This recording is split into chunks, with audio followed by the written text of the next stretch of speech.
Section 5.6 is on the fundamental theorem of algebra. The fundamental theorem of algebra says that if p of x is a polynomial of a degree where n is greater than or equal to 1, then p of x equals 0 has exactly n roots, including multiple and complex roots. In other words, the degree, or the largest exponent, tells you how many roots the polynomial has. This can include real, imaginary, and repeated roots. So for example, the equation x cubed plus 4x squared minus 5x plus 1 equals 0 has 3 roots because my largest exponent is 3. So let's take a look at an example here. So without using a calculator, we need to find all of the roots of x to the 5th minus x to the 4th minus 7x cubed plus 7x squared minus 18x plus 18 equals 0. So, can't use a calculator. So let's find out what are all of the possible rational roots as we did in the last section. So that's going to be all of the factors of my constant term divided by all of the factors of my leading coefficient. This is really nice. My leading coefficient is 1, so it's going to be just all of the factors of 18. So my possible roots are going to be plus or minus 1, plus or minus 2, plus or minus 3, plus or minus 6, plus or minus 9, and plus or minus 18. Okay, so that's a lot of numbers. So we've got to plug them in since we can't use our calculator. Let's go ahead and try x equals 1 and keep our fingers crossed that that one works. So 1 to the 5th is 1, minus 1 to the 4th. 1 cubed is 1, so that's going to be minus 7. 1 squared is 1, so that's a plus 7. Minus 18 plus 18, does that equal 0? And it does indeed, because that's a 0, that's a 0, and that's a 0. So we lucked out. We got one right there. So let's go ahead, since I know that x equals 1 is one of my roots, let's use synthetic division. And again, put our coefficients there. Oops. That should be 18. And bring down the 1. 1 times 1 is 1. It's going to give me a 0, 0, negative 7, negative 7, 0. I'm kind of liking these zeros. 0, negative 18, negative 18, and 0. Okay, so since I was dividing a quintic, something to the 5th power, by something to the 1st power, my highest exponent is going to be x to the 4th power. So that's 1x to the 4th, 0x to the 3rd, minus 7x squared, plus x to the 0, minus 18 equals 0. And looking at that, what I'm seeing is something that's in a quadratic form. Let me go ahead and write it up here so I can write a little easier. Minus 7x squared minus 18 equals 0. If I say, let's let a equal x squared, then x to the 4th is going to be a squared. This should look familiar from a couple sections ago. Minus 7a minus 18 equals 0.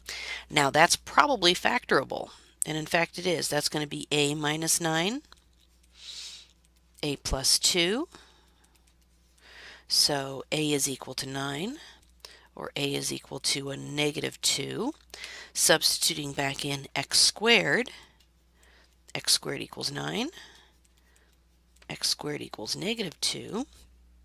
And now taking the square root of each side, x is equal to a positive or negative 3.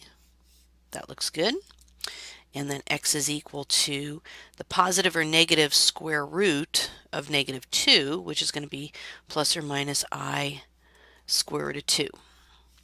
So my roots of this equation are x equals 1, x equals a positive 3, a negative 3, a positive I square root of 2, and a negative I square root of 2. Notice that this was x to the 5th, and we do have 5 roots. 3 of them are real, and 2 of them are imaginary.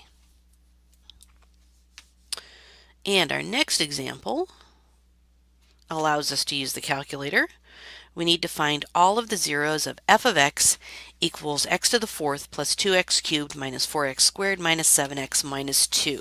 So I'm going to go ahead, since it didn't say don't use your calculator, I'm going to go ahead and pull out my calculator and put this into here. And I'm going to go ahead and graph it and take a look at the graph. So from the graph, this actually makes sense. I have a positive leading coefficient, and my degree is 4, which is even, so I have an up and an up, so my graph looks like this. Looks like, so I'm going to have roots right here, and then it looks like there's 2 right there and 1 right there. It looks like this might be a -1, which would be good. Looks like this one might be 2, so I'm going to go to my table and check it. So second table, and yes, when x is -1, y is 0. When x is 2, y is 0. So those are 2 of my zeros that I can actually get by looking at the graph on the calculator. So from the calculator, I got x equals -1 and x equals 2 as 2 of my zeros. But the fundamental theorem of algebra says that since my highest power is 4, there must be 2 more. So I'm going to use each one of those numbers and do synthetic division on this polynomial. So let's start with -1. And then taking the coefficients off of this, 1, 2, -4, -7, -2. Bring down the 1, -1, adding is 1, -1, adding is 5, adding is 5, or multiplying gives me -2, adding is -2, and a +2 leaves me with the 0. Perfect. If I'd had a remainder, I'd have a problem here. Okay, so now, so I did the 0, x equals -1. Now let's use this polynomial, and I'll use my second root, which is 2, with 1, 1, -5, and -2.